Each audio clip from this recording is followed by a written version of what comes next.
So in today's episode of Our News, we talked about people, rappers specifically, who have second careers. Most notably, we referred to Joe Budden in that regard. But Nicki Minaj now with Queen Radio seems like she's trying to dive into the world of media member. We had a young man here at Revolt named Trey Austin who wrote an amazing article. Make sure you guys check it out, talking about this very specific idea and ideology of rappers having second careers. What are your thoughts? I mean, he compared, Nicki's career now to Joe Budden, like she's following the blueprint, but I don't think we can really compare that.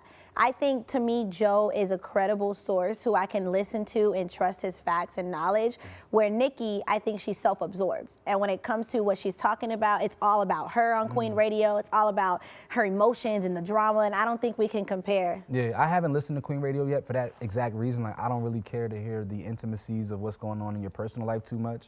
It is a self-absorbed venture in my estimation. Right now, she can develop into something different down the line, but right now it's too self-indulged. But in terms of credibility, you would almost gamble that Nicki would be considered more credible than Joe because her career has gone so much better than his.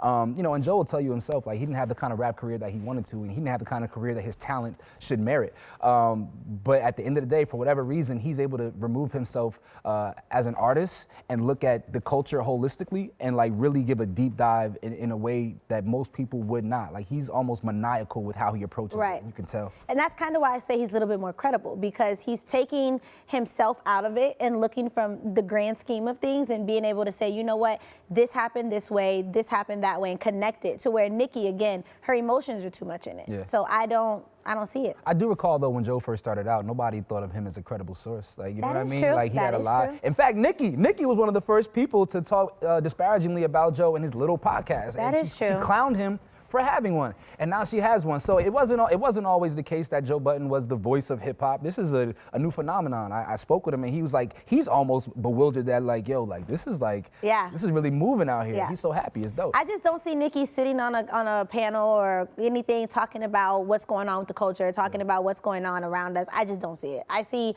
Nicki trying to, but then still getting emotional about it and just making it all about her. Yeah. I don't. She's very smart. She's very articulate. I think that she has the ability to make the transition For sure. if she so wanted. But it's going to take the removal of several layers that she has had to have in order to be the kind of artist that she is. Yeah. So maybe down the line we'll see Nicki be a fully involved member of the media. But until then, she's going to be spilling her guts about what's going on in her personal life, and I really do not have an ear for that. Though I will say this: there are a few women that I would love to see get into media, namely Rhapsody.